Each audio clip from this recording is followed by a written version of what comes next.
Hello, everybody. Welcome to another episode of Ron's Library and Ideas. I'm Ron. This is one of the best times of the year. I've always enjoyed the fall, not only because the weather becomes perfect to me, but also because ever since I've been to college, this is homecoming season. If you've never had the chance to go to an HBCU homecoming, you're really missing out. I had the pleasure of graduating from Albany State University, and I was able to go to homecoming this year. And to me, I imagine homecoming it's like a small sample size of what it feels like when we make it back to heaven. You're seeing people you haven't seen in years. It's just such a good feeling of positivity, old friends, connections that you made while you were in college. You get to see some old love interests and stuff if you're still into that type of thing. It's just a good feeling. Everybody's out looking good, enjoying themselves. And that reason that we enjoy that HBCU experience so much, especially being, black in America, it's like for a lot of us, for me in particular, this was my first time when I got to Albany State being surrounded by people who look like me, who were on that same type of positive mission. We all decided that we were going to take that next step and go to college and do something. And for a lot of us, those are like some of the best years of our lives. We've made some lifelong friends. My line brother, Ruben, I met him when he was a freshman, and we've been friends ever since, like 18 years. It's a wonderful thing. You meet people like that. You meet the people who are going to be in your wedding, people who are going to be lifelong friends, and you have some remarkable experiences.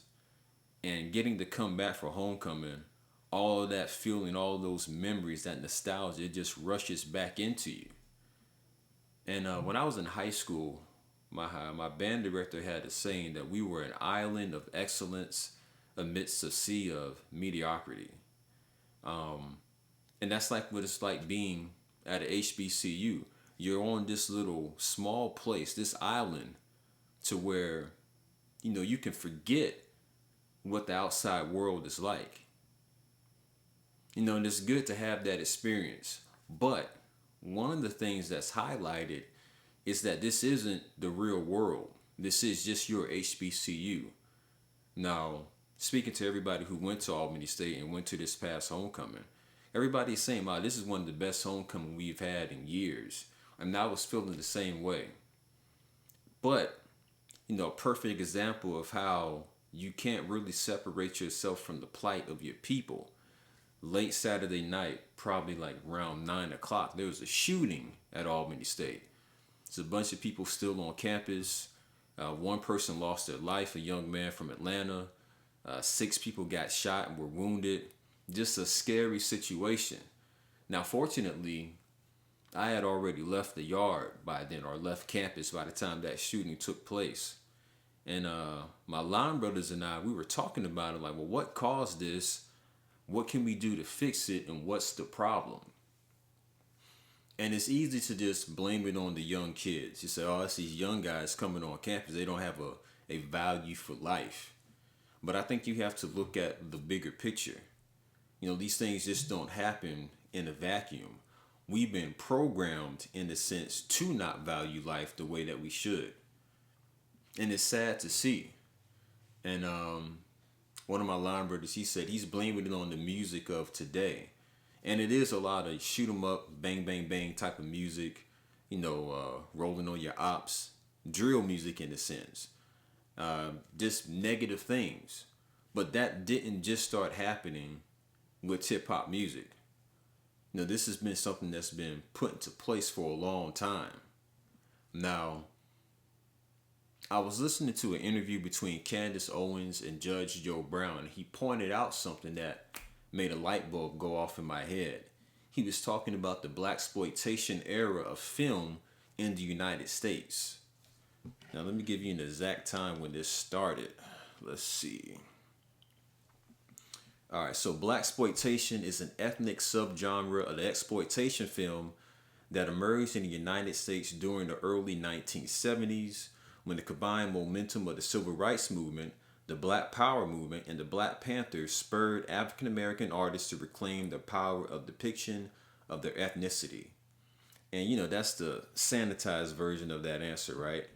But something else to think about is that you had a lot of white people move into the suburbs during this time, and that was leaving a lot of these inner city movie theaters with no one to go and watch them. And it was a rare thing to see us portrayed and filmed the way we wanted to be portrayed. So somebody had the bright idea, well, we still have all these black people in the inner city. Let's start making movies that target them, that showcase them. But I don't think it was just an idea of them trying to make money. They also knew this was a good means of programming the masses. Because you have to think, these images that we see, they don't only just affect us. The white people or the other races that watch these movies, it begins to affect what they think about us as well. So the AI overview that you get on Google, it says the history. The blaxploitation era was a brief, polarizing period in American film history.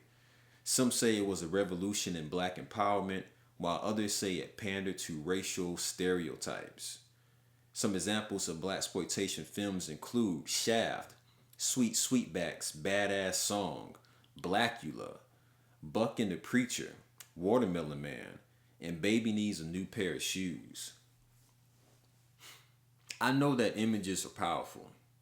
I remember when the first Mortal Kombat movie came out, my dad took my sister and I to go and see it. And that was like, a really good kung fu movie. I still enjoy watching that movie. But when we came out the movie theater, I'm doing karate moves. So that's what happens when we see something and then we imitate it.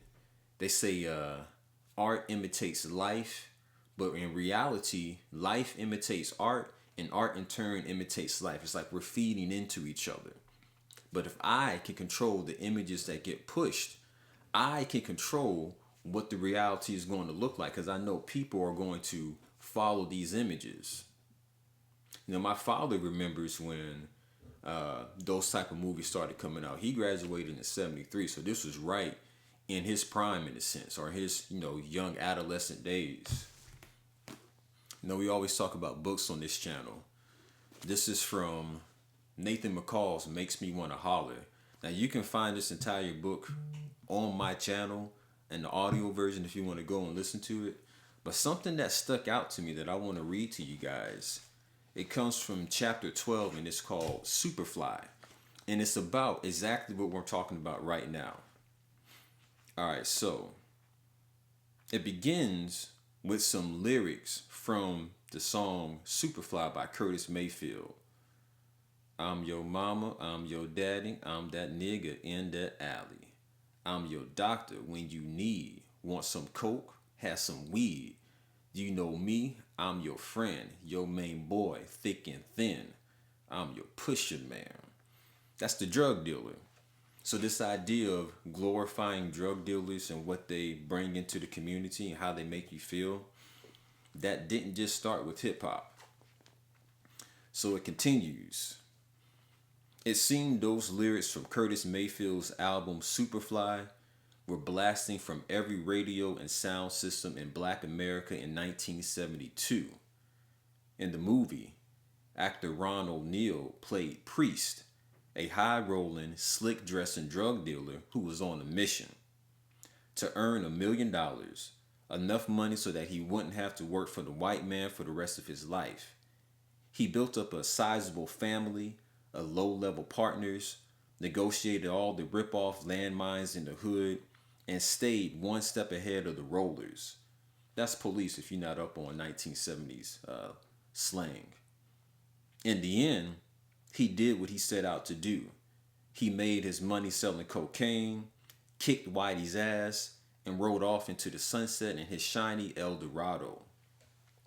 Almost instantly, Priest became a cult figure for brothers everywhere. Here was a film that gave us something rare in movies, a black hero, and expressed the frustrations of a lot of young brothers who were so fed up with the white man that they were willing to risk prison and even death to get away from him.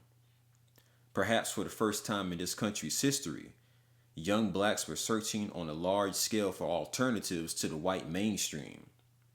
One option, glamorized by Superfly, was the drug trade, the black urban answer to capitalism. Superfly influenced the style, thinking, and choices that a lot of young black men began making around that time. I know it deeply affected me. I came out of that movie more convinced than ever that the white man and I were like oil and water. We didn't mix. My partner, Shell Shock, was on the same wavelength.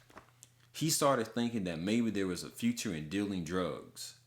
A few weeks after we saw the movie, we were sitting around at his place getting wasted when Shell Shock outlined his game plan, which was essentially a scaled down version of the plan Priest had devised in the movie. I know I can do it, man. Most of the white folks that got money did something illegal to get it. Look at how the Kennedys got started. They bootlegged liquor during Depression, then went legit. Now they millionaires. All I gotta do is make enough money to start my own business, then I can quit the drug game. It was short-sighted, far-fetched fantasy for sure, but to our way of thinking, it was no more far-fetched than the civil rights notions that white people would welcome us into their system with open arms if we begged and prayed and marched enough. As for the risks, dealing drugs seemed no more risky than working a thankless job at the shipyard for 30 years, always under the fear of being laid off. It was 6 of one and half a dozen of the other. Think about that. This is in 1972, and we were already beginning to get those images of living that alternative lifestyle. Now, one thing is that movies back then, and I don't think they do well enough today, is showing, just what happens with that lifestyle. Or if they show what happens with that lifestyle, they glamorize it. They make it seem like, oh, you're black and you're young, you're a man, you're supposed to go to jail. That's part of your rites of passage. Think about that. These young kids are still getting those same images. We glamorize the people who take risks. That's seen as the most masculine thing to do. And I can understand it. Wanting to make it in your own way. Live by your own rules. That's what we're supposed to do. Because if we're honest about the situation, here's something else that's controversial. They've convinced us that by participating in their system, we're going to find some type of liberation. Your enemy will never give you the means to liberate and free yourself. That's just not in his best interest. So they give you the illusion of choice. And us, we want this to work. We want this system to work because the alternative is, well, dang, I got to get out here and do something else. I have to build up something else. I have to make something new. And that sounds like a whole lot of work. And it also sounds like a monumental task. Like, how do you even begin to do that? Scary, isn't it? But I'll tell you what. You're never going to have true freedom. Like, our world operates off of money, right? We don't control the money that we use. There's nothing federal about the Federal Reserve. You don't vote for anybody in there, and they decide the value of your money. They decide how much they're going to put in circulation, how much they're going to pull out, what the interest rates are going to be. Somebody else is effectively controlling our lives. You can't get around that. And as long as we participate in that and just hope that they do the right thing, we're going to get more of what we're getting. So we put all our hopes in these presidential candidates like, well, no, we put Kamala in there. She's going to fix everything. And then you got the other side. No, we got to put Donald Trump in there and he's going to fix everything. It's a game. It bounces back and forth. No one's talking about the Federal Reserve. No one is talking about how you have these political action committees who pump millions of dollars into our elections and can control the outcome. These politicians, you think they're worried about, your best interest? How much money do you give them? Couple $100, couple $1,000. Well, they got these political action committees that are giving them millions of dollars. And they'll keep getting those millions of dollars if they push their agenda forward. They're not worried about you. We got something that's really corrupt. And the only reason that you think this thing can work eventually is because, you're ignorant of a lot of things. Your enemy's not going to take away your ignorance. They're not going to tell you about this stuff. You have to go to alternative means of information. You're going to have to look up some things for yourself. People talk a lot of trash about Candace Owens. And yes, she has said and done some troubling things. But that doesn't mean she's not putting out some good information at the moment. Go and look at that interview with Judge Joe Brown. Decide for yourself. It's from Candace Owens and my line brother Ruben that I learned about the book Chaos by Thomas Ridley. I don't have that in here, but it's called Chaos. Charles Manson, the CIA, and the secret history of the 60s. Like the whole flower power movement. Them getting rid of the Black Panthers. They've been working against us for a very long time. They see it as a duty. This is what they're supposed to do. They have to stop us. Why? Because by us coming back into our right mind, by us doing what comes natural to us, evil goes away. It's inevitable. And don't let anybody fool you into thinking that, oh, things are just so bad right now. The fact that you're listening to this video, the fact that you can absorb these words and it's making you think a little bit, that's signs of a change coming. This is a wonderful time to be alive. We're seeing some exciting new stuff. They're they're worried about the poll numbers because it's a lot of people who are just fed up either way. They're not for Trump. They're not for Kamala. They're like, man, all this is some bullshit. It's when the people lose faith in the system and they stop participating in it, that's when they really get worried. They don't care who you vote for as long as you vote for something. Now, I'm not saying ignore the stuff that's going on locally, but you have to understand how this system works. By your participating in it, that's you saying, okay, I agree with this. I want this to keep going on in the way that it's going. It's going to take us doing something brand new to get some new results.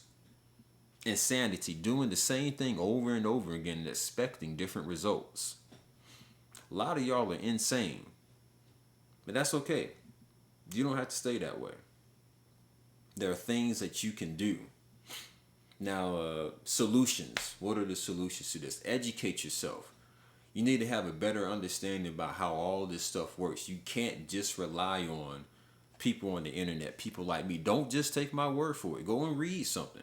Go listen to somebody else who can point you to some more information. Nathan McCall's book makes me want to holler. When I first read that chapter, I first read that back in middle school. And that chapter about Superfly, it didn't really stick out to me. It wasn't until, I got to go off to Albany State and see what music was doing to people. The song Tatted Up came out when I was at Albany State. You know how many people went out in droves and got tattoos? Party Like a Rock Star came out when I was in school. Niggas started dressing like black rock stars. Party, party, party, let's all get wasted. That was a lifestyle. Now, some people are still living that lifestyle. They haven't figured out anything else fun to do. That's another reason why homecoming is fun. So if you're not in that turn up lifestyle anymore, or you're not doing as much, you get to come back and, all right, for the weekend, I get to, relive all of this. Maybe I have some new vices that I can do while I'm down here and see what that's like. Apparently, people out here on that powder now. That's brave, especially considering how much of that stuff is cut with fentanyl. Be careful. That Fenty. I don't know if I'm allowed to say that on YouTube without it being checked. But you are powerful beyond measure. Listen to that again. You are powerful beyond measure. If you weren't, they wouldn't be doing so many things to keep a foot on your neck.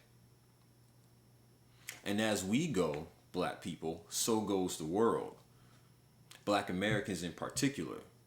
The world pays attention and follows the things that we do.